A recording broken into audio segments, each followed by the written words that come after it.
हिंगोलीत नीट निकालानंतर एका विद्यार्थिनीला मोठा मानसिक धक्का बसल्याची घटना समोर आली आहे।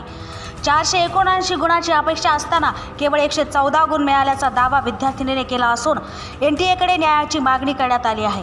हिंगोलीतील गंगानगर येथील स्नेहा विजय कुमार इंगोले हिने नीट परीक्षेमध्ये 479 गुण अपेक्षित असताना निकालात 114 गुण मिळवल्याचा दावा केला आहे। वडिलांच्या निधनानंतर आईने मुलीला डॉक्टर बनवण्याचे स्वप्न पाहिले होते।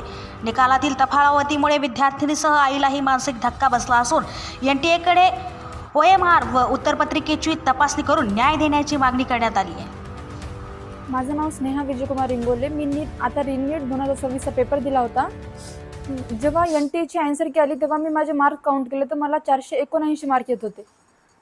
जेव्हा सगळ्यांचे OMR आला तेव्हा माझी OMR आली नव्हती, तर मग आम्ही रिझल्टची वाट बघत होतो। रिझल्ट आल्याच्या नंतर 17 तारखेला रिझल्ट आला। 17 तारखेला आम्ही सकाळी जेव्हा रिझल्ट बघितला तेव्हा रिझल्टमध्ये फक्त 114 मार्क मला दिसले। मग त्याच्यानंतर आम्ही जेव्हा काउन्सलर लावला होता ना ब्राईटवाल्याकडे, तेव्हा आम्ही ब्राईटकडे गेलो। त्यांनी आम्हाला आमची OMR दिली। OMR दिल्याच्या नंतर मी जेव्हा फायनल पेपरला जेव्हा OMR मध्ये 154 क्वेश्चन टिक केले होते, तर आता जेव्हा OMR आली माझी त्याच्यात फक्त 54 क्वेश्चन आहेत आणि ते माझे नाही आहेत।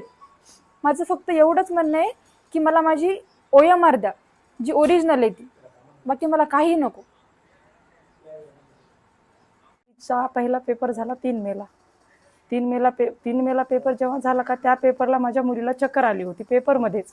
तिला तेव्हा तिथूनच हॉस्पिटलमध्ये नेलं होतं, ते आम्हाला माहीत नाही, आम्ही बाहेर बसलेले होतो। त्याच्यामुळे ती पेपरहून आल्याच्या नंतर आम्हाला हा प्रकार कळाला की मग ती रडतच बाहेर आली। बाहेर आल्याच्या नंतर काय झालं म्हणलं तर म्हणे मम्मी मला चक्कर आली होती, मी का पूर्ण पेपर सोडू शकले नाही। 3 मेची गोष्ट बरं सरी। आणि नंतर मग म्हणे मी किती पेपर सोडवला हे पण मला माहित नाही, पण मी 450 पर्यंत पेपर सोडवला। मग मी म्हणलं ठीक आहे बेटा, जाऊ दे, टेन्शन घेऊ नको, म्हणलं राहू दे, जे हे ते पाहू म्हणलं नंतर। त्याच्यानंतर मग पेपर लीक झाला म्हणून आम्हाला कळालं। त्याच्यानंतर पण त्या टेन्शनमध्ये होतो। त्याच्यानंतर मग 1 महिना परत तिनं तयारी केली। मी परत तिला नांदेडला 1 महिन्यासाठी पाठवलं। तिनं परत तयारी केली। तिला प्रत्येक एका महिन्यामध्ये तिला टेस्ट सिरीजमध्ये तिला पूर्ण महिन्यामध्ये तिला मार्क 500च्या वरच आहेत सर। 600, 600च्या वर, 589, 581, 78 असेच मार्क आहेत। आणि पेपर झाला मग 21 जूनला पेपर झाल्याच्या नंतर तिचं म्हणणं आलं की मी 650चा मार्काचा पेपर सोडवला।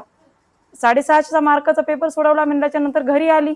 घरी आल्याच्या नंतर RCCच्या आन्सर कीवर चेक केलं तिनं, तर तिला आले 490 आल्याच्या नंतर काही दिवसाच्या नंतर एनटीएची आन्सर की आली। एनटीएच्या आन्सर कीवर तिला आले 479।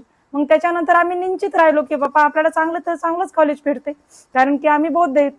त्याच्यानंतर आम्ही नांदेडला गेलो, काउन्सिलिंग लावली। काउन्सिलिंगला तर पैसे भरले। त्याच्यानंतर त्यांनी पण आम्हाला सांगितलं की ताई तुम्हाला कॉलेज चांगलं भेटते। आम्ही निश्चिंत होतो, आम्हाला काहीच माहित नाही। ज्या तारखेला 17 तारखेला ज्या टायमाला आम्हाला निकाल लागला, तिचा निकाल लागल्याच्या नंतर आम्ही पूर्ण सगळेच म्हणजे शॉकच झालो, कारण की तिचे मार्कच आले तसे 114 मार्क आले तिचे। 114 मार्क आल्याच्या नंतर सगळ्या लेकरची ते काय म्हणतात ते OMR येऊ लागली, तर माझ्या मुलीची ती पण आली नाही।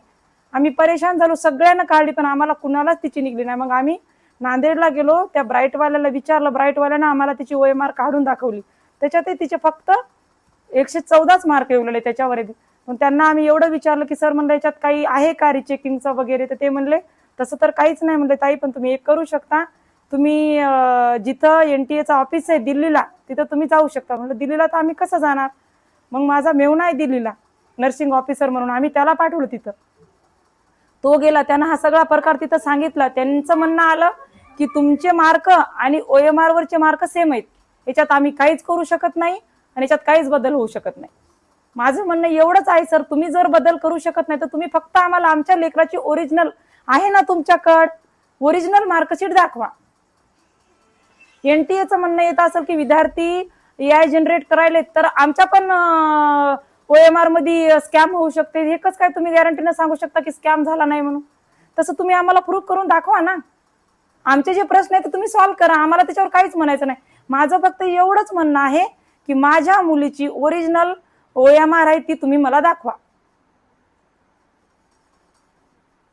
जसा तुम्हाला विश्वास आहे की आम्ही जे निकाल लावला ते सत्यच आहे, तसं मला पण विश्वास आहे की माझ्या मुलीनं जे पेपर सोडवला ते 479 मार्काचा सोडवलाय, ते मला तुम्ही दाखवा, मला बाकी काहीच म्हणायचं नाही।